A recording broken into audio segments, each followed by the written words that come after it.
The Arizona dust seemed to swallow everything. The relentless sun scourged the cracked earth, and our family ranch, once brimming with life, was now reduced to the sound of wind whistling through the barn's cracks. My younger sister Sarah had always been the light of that place, with her wheat-colored hair and a laugh that seemed to chase away any shadow, until the day she disappeared.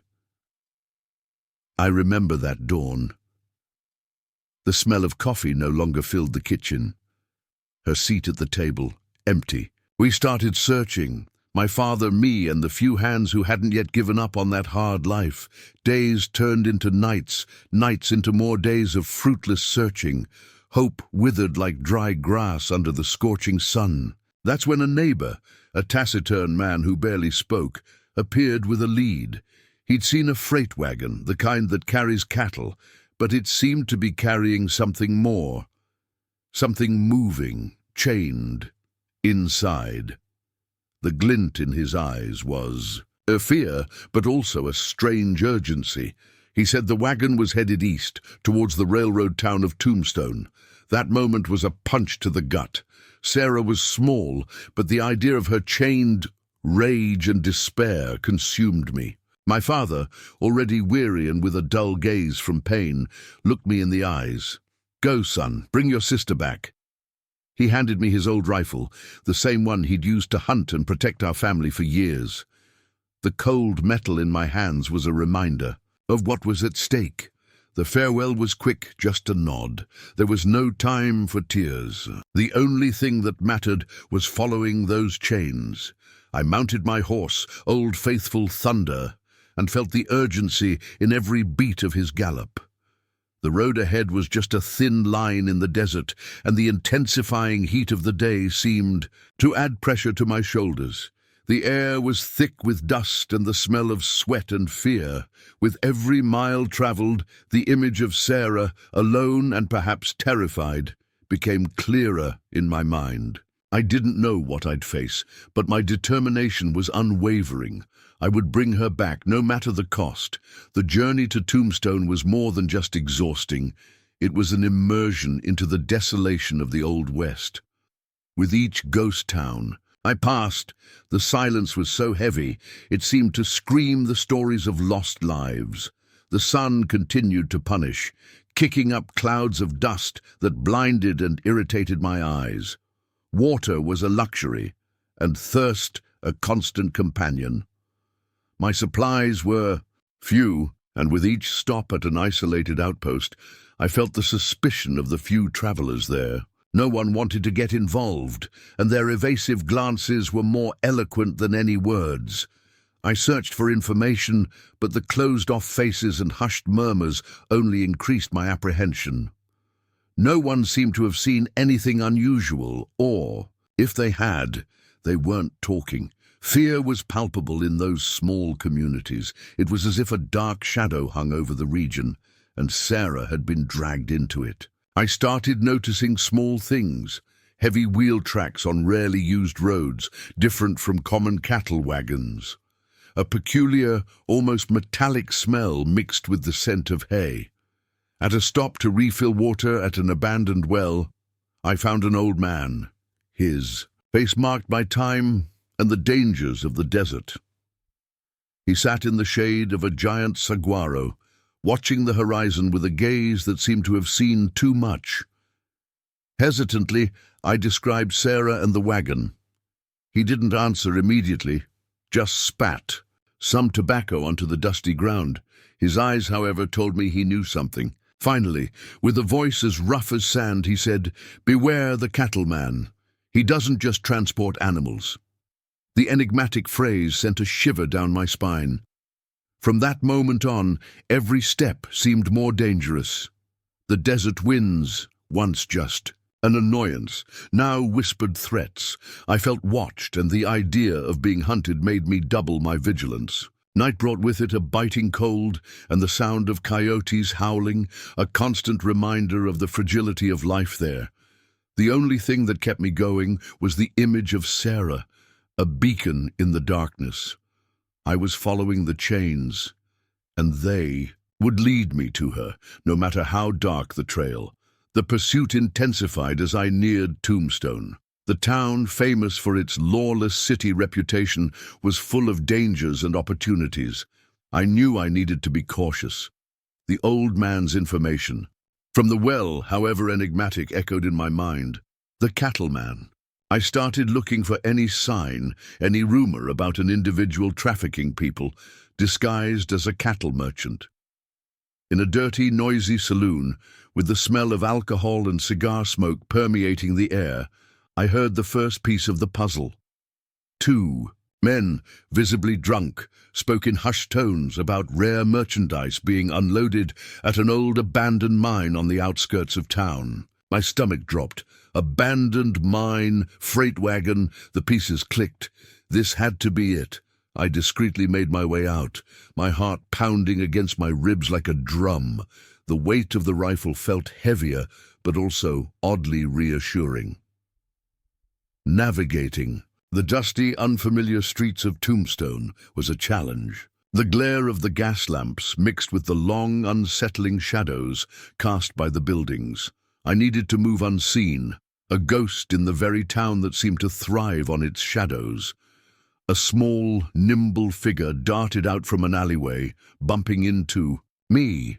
It was a street urchin, no older than 10, with sharp, hungry eyes. He quickly apologized, but not before his gaze lingered on my rifle.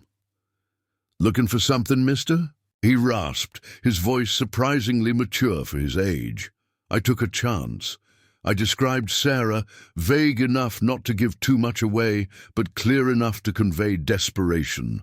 I mentioned the cattleman and the abandoned mine. His eyes widened slightly. "Word is, the old Whispering Canyon mine has been active again, not for silver." He paused, his gaze assessing me. "Dangerous place. No one goes there, unless they're desperate or working for him." He pointed vaguely towards the barren hills north of town. I tossed him a few coins, and his face lit up briefly before he vanished into the darkness, armed with this new, terrifying confirmation. I headed towards the Whispering Canyon. The air grew colder, the wind more mournful as I left the relative warmth of the town. The path was treacherous, barely visible, winding through jagged rocks and stunted cacti. The silence was absolute, broken only by the crunch of my boots and Thunder's hooves. The sense of foreboding was overwhelming. The mine entrance, a gaping black maw in the side of the hill, seemed to be waiting for me. I gripped my rifle tighter, the cold metal a familiar comfort. This was it. The chains led here. The air inside the Whispering Canyon mine was cold and damp, reeking of damp earth and something else, a faint, unsettling smell of fear and confinement. The tunnel was rough-hewn, barely wide enough for me to pass without scraping the rock walls. My eyes, accustomed to the harsh desert sun, struggled to adjust to the oppressive darkness. I relied on the faint glow of my lantern, its beam cutting through the gloom, casting dancing shadows that played tricks on my eyes. Every creak of the old timbers, every drip of water, sent a jolt of anxiety through me. I could hear muffled voices ahead, a low rumble that turned my stomach. I crept forward, my rifle held ready. The ground beneath my boots was uneven, strewn, with loose rocks and discarded mining tools. The deeper I went, the stronger the sounds became, rough voices, the clinking of metal, and then a faint, desperate whimper. My heart seized. Sarah! I rounded a bend in the tunnel, and the scene before me nearly broke me. A cavernous chamber, dimly lit by a few flickering lanterns hanging from the ceiling, stretched out. In the center, a group of figures moved, their silhouettes menacing, and then I saw her. Sarah. She was small, huddled on the cold, damp floor, her hands bound, tears streaking dirt paths down her face. She was among other women and children, similarly bound, their faces etched with terror. Towering over them was a hulking figure, a man with a brutal face and an air of cruel authority. This had to be the cattleman. He was inspecting his merchandise, his words low and guttural, like a predator sizing up its prey. A surge of pure, unadulterated rage coursed through me, eclipsing all fear. It was primal, hotter than any desert sun. This monster, this thing, had taken my sister, chained her, and intended to sell her. I raised my rifle, my hands steady despite the tremor in my soul. My target was clear. I didn't shout, didn't make a sound. I simply squeezed the trigger. The shot cracked through the mine's silence, echoing like thunder. The cattleman stumbled, a look of shocked disbelief on his face, before collapsing to the ground. Chaos erupted. The other figures, startled and disoriented, scattered. Some drew pistols, but I was already moving, a blur of fury. I used the element of surprise, the darkness, and the narrow confines of the tunnel to my advantage. I fired again, a warning shot that sent one man scrambling. Another lunged at me, but I brought the butt of my rifle down hard, sending him sprawling. My focus was singular: get to Sarah. She saw me then, her eyes widening, a choked sob escaping her lips. "Brother!" she cried, her voice thin but unmistakable. Reaching her, I quickly cut her bonds, my hands shaking with relief and urgency.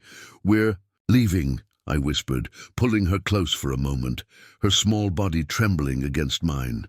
The other captives looked at me with a mix of fear and dawning hope. We couldn't help them all now, but I had to get Sarah out. This was just the beginning of our escape.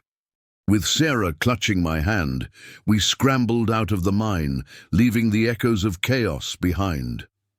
The desert air, though cold and sharp, felt like a breath of freedom after the oppressive darkness of the mine. We didn't stop to look back. My mind was racing, trying to anticipate their next move. I knew they wouldn't give up easily. We moved as quickly as Sarah's small legs would allow, using the cover of the rocks and the dying light of dawn to conceal our movements. The journey back was arduous, fraught with tension. Every shadow seemed to hold a threat, every distant sound a potential pursuer. Sarah, though brave, was still a child, and the trauma of her captivity weighed heavily on her. She clung to me, her small hand never leaving mine. I spoke softly to her, reassuring her, telling her stories of home, of our father, of the familiar ranch, trying to replace the terrifying images in her mind with something comforting. We rode Thunder sparingly, often walking to conserve his strength and to keep a lower profile. We rationed our meager supplies, and the days blended into a blur of exhaustion and vigilant fear. We avoided the main roads, taking the rough, less-traveled paths, always heading west. The vastness of the Arizona desert, once a source of daunting isolation, now felt like a protective cloak. I taught Sarah how to listen to the wind, how to spot tracks, how to tell if we were being followed. Her small spirit, though bruised, showed remarkable resilience. She found strength in our shared purpose, in the promise of home. After what felt like an eternity, the familiar outline of the distant mountains, where our ranch nestled, appeared on the horizon. A wave of profound relief, so potent it nearly buckled my knees, washed over me.